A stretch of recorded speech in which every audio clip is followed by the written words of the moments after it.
apa yang dilakukan oleh kedua negara ini udah levelnya tuh udah jauh banget gitu loh. Kemudian akhirnya bisa sekarang ditetapkan menjadi tuan rumah di Fourth Qualifications. Kita jangan terlalu fokus lagi untuk memprotes dan berharap banyak bahwa tempatnya jangan di situ gitu loh. Kalau memang dalam waktu beberapa bulan ini kita bisa berbenah dan kita bisa menganalisa dengan baik lawan-lawan kita nanti, plus bagaimana mereka bermain di kandang, itu yang malah jadi stressing point yang menurut gue harus kita sama-sama ikuti gitu loh.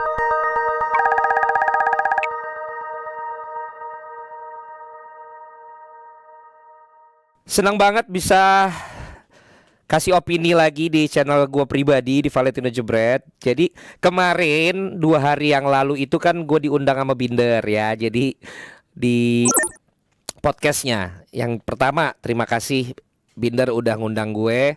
Dan yang kedua salut ya Binder dengan timnya satu keluarga itu bisa untuk ada studio, ada kamera, ada direkturnya, ada produsernya, ada kameramennya, ada editornya. Dan gue syuting tuh kelar jam 5 loh, jam 8 udah premier. Jadi salut sekali lagi buat Binder. Dan udah 1.100.000 sekian.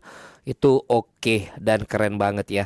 Nah dari obrolan gue dengan Binder, gue udah duga nih pasti ntar bakalan ada yang rame kan. Jadi ada 50 menitan lah gue ngobrol. Jadi ntar lo bisa lihat juga di channelnya. Dari beberapa pertanyaan ada 2 yang jadi rame nih ya. Yang pertama tentang pendapat gue kalau jangan jadikan alasan tuan rumahnya itu Qatar dan Arab untuk menjadi narasi yang bareng-bareng bilang bahwa wajar aja kita dirugikan dan nggak lolos gitu loh. Jadi jangan dirameinnya tuh seakan-akan gue sudah menuduh atau bahkan sudah tidak yakin akan lolos. Justru apa yang maksud gua sampaikan adalah kalau Qatar dengan segala kontroversinya aja bisa ditunjuk jadi tuan rumah Piala Dunia 2022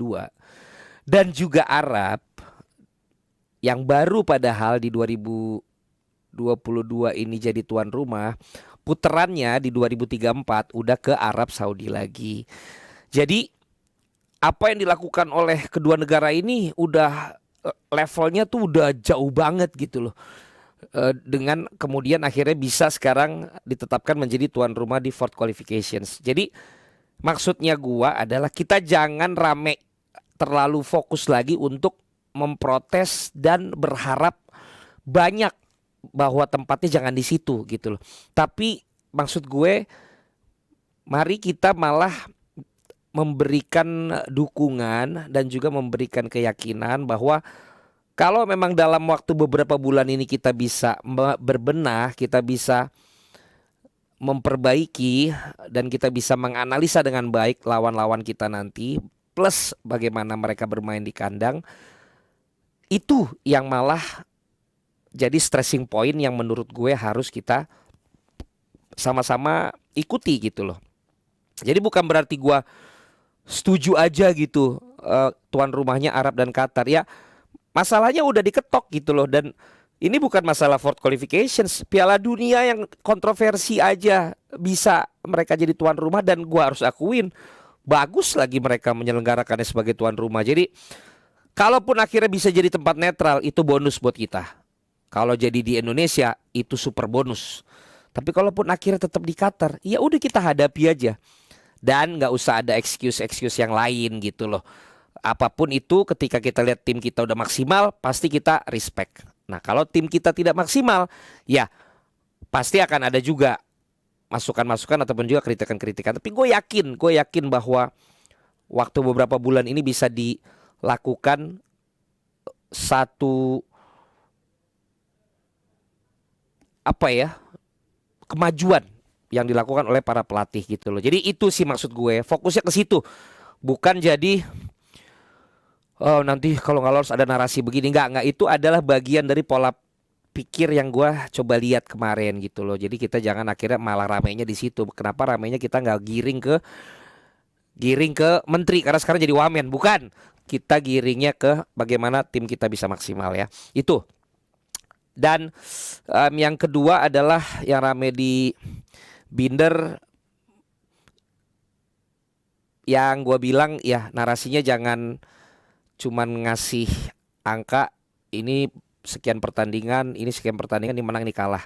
Sekali lagi, gue tidak bermaksud ke siapa-siapa, tapi adalah kajiannya menurut gue harus bisa lebih dalam lagi untuk bisa memberikan opini itu kepada masyarakat walaupun bebas-bebas aja ya. Nah, berkaitan dengan yang tadi gue bilang,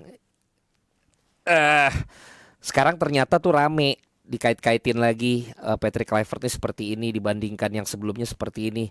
Udah guys, apapun dan siapapun yang lu lebih suka, menurut gue sekarang tuh udah waktunya kita support full Coach Patrick Kluivert ya, dengan tim kepelatihannya.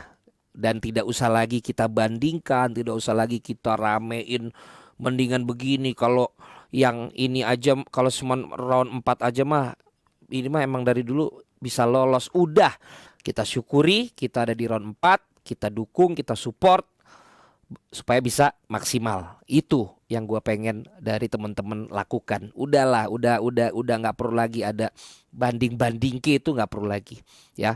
Nah, di Binder juga disampaikan, ini yang mau gue sampaikan di episode kali ini, bagaimana